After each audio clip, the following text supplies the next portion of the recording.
The Trump administration will encourage the nation's school superintendents and college presidents to adopt race-blind admissions standards, abandoning an Obama administration policy that called on universities to consider race as a factor in diversifying their campuses. Trump administration officials said the reversal would restore the policy set during President George W. Bush's administration, when officials told schools that it strongly encourages the use of race-neutral methods for admitting students to college or assigning them to elementary and secondary schools. Last November, Attorney General Jeff Sessions asked the Justice Department to re-evaluate past policies that he believed pushed the department to act beyond what the law, the Constitution and the Supreme Court had required. Devin M. O'Malley, a Justice Department spokesman said as part of that process, the Justice Department rescinded 7 policy guidances from the Education Department's Civil Rights Division on Tuesday. The executive branch cannot circumvent Congress or the courts by creating guidance that goes beyond the law and in some instances stays on the books for decades,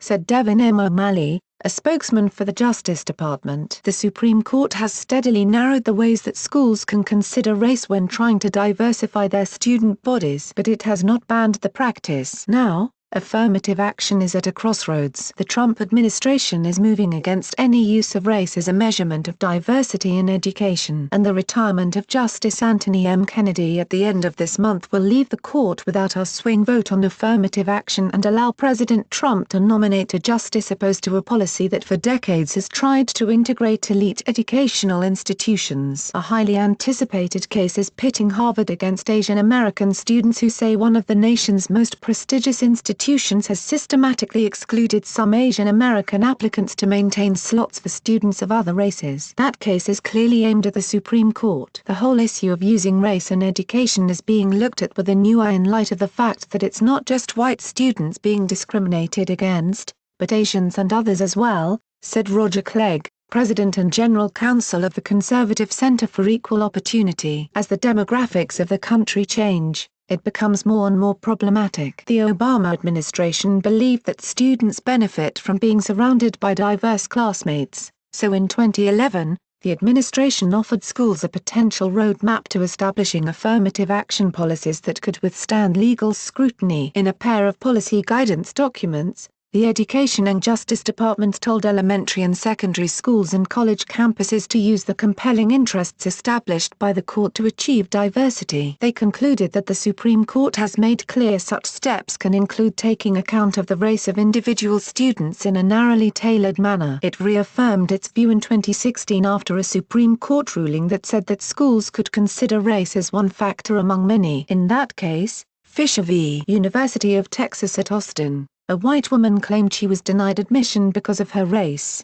in part because the university had a program that admitted significant numbers of minorities who ranked in the top 10% of their class. It remains an enduring challenge to our nation's education system to reconcile the pursuit of diversity with the constitutional promise of equal treatment and dignity. Justice Kennedy wrote for the 4-3 majority. The Trump administration's plan would scrap the existing policies and encourage schools not to consider race at all. The new policy would not have the force of law, but it amounts to the official view of the federal government. School officials who keep their admissions policies intact would do so knowing that they could face a Justice Department investigation or lawsuit, or lose federal funding from the Education Department. A senior Justice Department official pushed back against the idea that these decisions are not about rolling back protections for minorities. He said they are hewing the department closer to the letter of the law. He noted that rolling back guidance is not the same thing as a change of law, so that the decision to rescind technically would not have a legal effect on how the government defends or challenges affirmative action-related issues. The move comes at a moment when conservatives see an opportunity to dismantle affirmative action. Attorney General Jeff Sessions has said his prosecutors will investigate and sue universities over discriminatory admissions policies. And the conservative-backed lawsuit against Harvard is being pushed by the same group,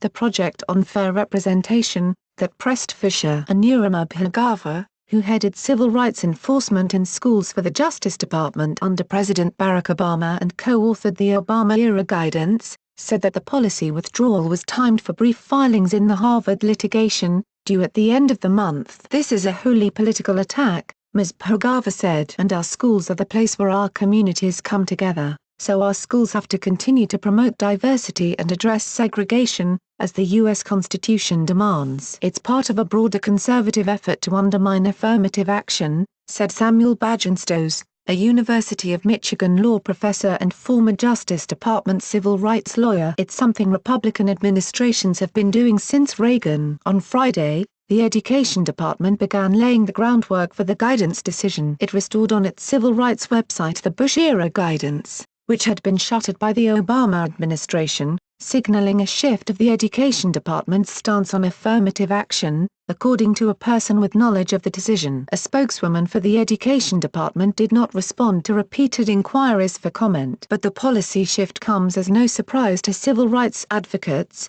who say it is only the latest measure by the Trump administration to dismantle policies aimed at protecting children and minority communities. There's no reason to rethink or reconsider this, as the Supreme Court is the highest court in the land and has spoken on this issue, said Catherine Herman, the former head of the department's Office for Civil Rights under Obama. The Supreme Court has been unequivocal about the value of diversity and the core of achieving it, because it reflects the America. To retreat from those principles is damaging to the fabric of our country and to our students' learning. Education Secretary Betsy DeVos actually has seemed hesitant to wade in on the fate of affirmative action policies that date back to a 57-year-old executive order by President John F. Kennedy, who recognized systemic and discriminatory disadvantages for women and minorities. The Education Department did not join the Justice Department in formally intervening in Harvard's litigation. I think this has been a question before the courts and the courts have opined, Ms. DeVos told the Associated Press. I think the bottom line here is that we want an environment where all students have an opportunity,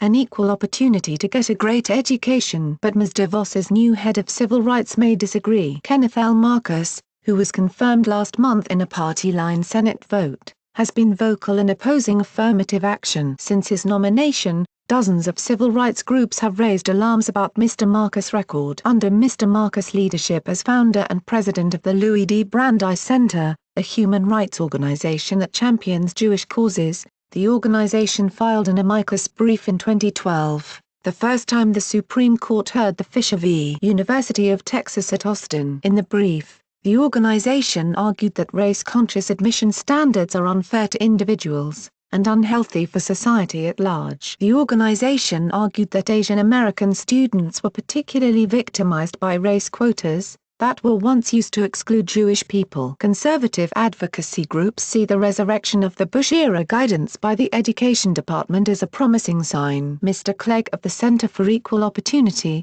said the Justice Department preserving the Obama-era guidance would be akin to the FBI issuing a document on how you can engage in racial profiling in a way where you won't get caught. As the implications for affirmative action for college admissions plays out in court, it is unclear what the decision holds for elementary and secondary schools. New York City is embroiled in a debate about whether to change entrance criteria, currently a single test, into its most elite and prestigious high schools to allow for small increases in Black and Latino students. Thanks for watching. What did you think of this video? Let us know in the comments section below. You can also subscribe for more videos like these in your inbox. Share this video with your friends and family. Facebook's new algorithm changes have decimated the reach and the ad revenue of independent news sources like ours. Please become a patron of our news website and help us pay our writers by making a small contribution. Like and share this video on Facebook and Twitter if you agree. Don't forget to support this channel by clicking on the donation link down below and subscribing so you never miss any of our trending reports. What do you think about this video? Scroll down to comment below. Now if you are seeking the latest trends in fashion, and electronics and gifts and more at the best prices,